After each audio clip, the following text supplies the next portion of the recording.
Hi there, I am Shalom, and today we shall study how verbs are divided morphologically into compound verbs and phrasal verbs.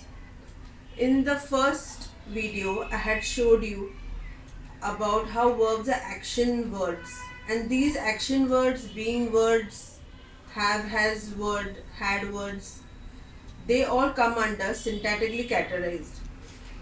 Second category is the morphological division, which I have already taught you in the regular and as irregular, and today I will be teaching you about compound and phrasal verbs, which can come under the second category, that is the morphological division. So let us study in depth what is compound verbs.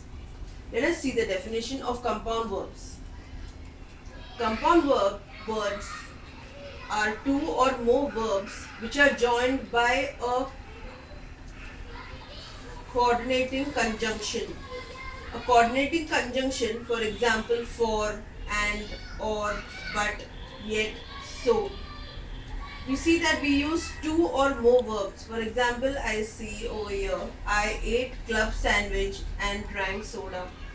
We have two verbs, that is ate and drank, and is joined by a conjunction, that is and. As I have told you, examples are for, and, or, but, yet, so. So these conjunctions have to come under these sentences. We also see that compound verbs, they make the text easier to understand and they save time and space. We see that the subject of the sentence has one or more verb. We see it here, two verbs, that ate and drank. That is the subject of the sentence. So example, I say I ate club sandwich and drank soda. Here we see two verbs with a conjunction and. Now let's see the second example. See these three, one boy and two girls. They are going to a choir, and I have written the sentence. For example, I love to sing, so I join the choir. Here we see two verbs, sing and joined, and a conjunction, so. Joined these two. I love to sing, so I join the choir. So sing and joined are compound verbs. Similarly, we see ate and drank are compound verbs. This is all about compound verbs, which has two verbs with which are joined by a coordinating conjunction. Now let us learn about phrasal verbs. What are phrasal verbs? The definition is phrasal verbs is a combination of a verb plus an adverb or a preposition. We can see that the adverb or the preposition used with the verb is called as a participle. Now, which are the common participles? There are some common participles that are at, in, on, up, down, out, off, by, away, about, after, with and without. And we see examples such as for at, I have written, it is unkind to laugh at the poor. So we see a verb laugh and a preposition at. Phrasal verbs are a combination of a verb and a plus an adverb or a preposition.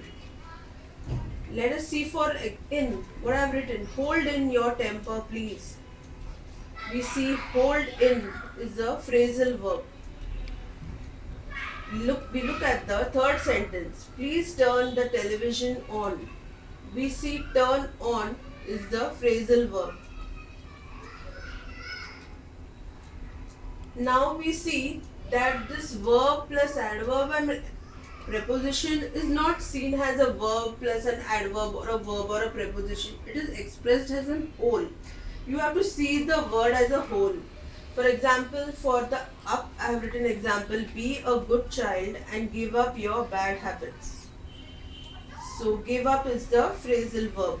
You see the mother telling the child that be a good child and give up your bad habits means to discontinue your bad habits.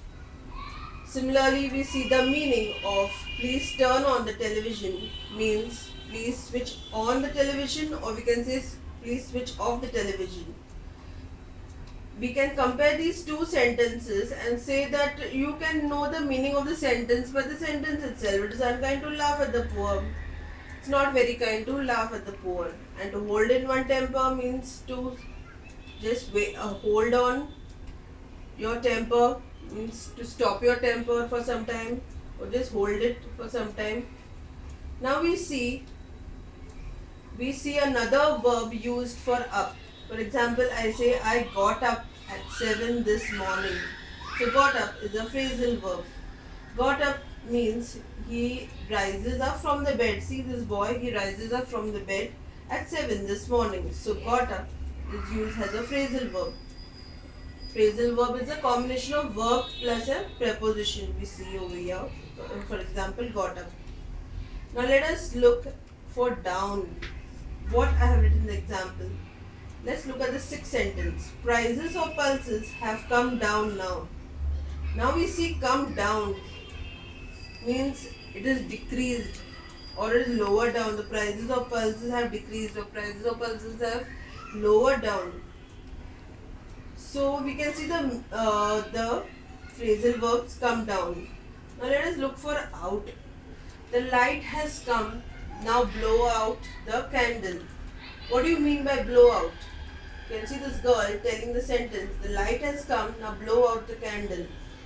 Boy is blowing out the candle means he is blowing out the air. Means he is extinguishing by blowing the flame of the candle. So blow out is the phrasal verb. Now you see that in phrasal verbs also enlarges the meaning. It also creates a new meaning. So we say our soldiers blew up the bridge. We see here the light has come. Now blow out means extinguishing by blowing. We have a different new meaning, that is blew up. That is, it means destroy by explosion or be destroyed. The soldier destroyed the bridge. We can also say another meaning for it, like blew up means filled with air.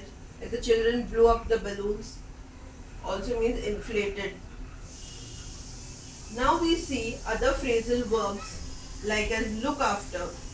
For you to understand better, look after means to take care of. For example, will you look after my dog when I am away? We can also see the other ones, and for the word look for, I have used the same verb look, but I have changed the preposition for. Look for and look after. What does it mean? The meaning is different because look for means search for or to seek. For example, I say I have lost my watch. Will you help me to look for it? Look out. What does it mean? Look out means beware or be watchful. Or look out may mean to someone just about to cross the road. Like I say, look out, there's a lorry coming. Or I can say look out for, means it will also mean keep one eyes open, so has to see something. For example, I can say I'm going to the party too, so look out for me. Means you keep your eyes open to look out for me. Now we see give away. Means to give to someone. For example, I'll say I gave this old coat away. Means I gave it to someone. Next we see the same verb give, but in up. Give up means to abandon a habit or an attempt. I can say a really determined person never gives up. So gives up is a phrasal verb.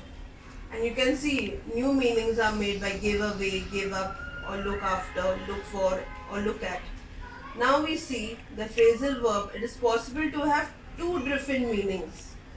Of the same word, we have two different meanings. Like for example, I say he took off his hat. Means he removed his hat.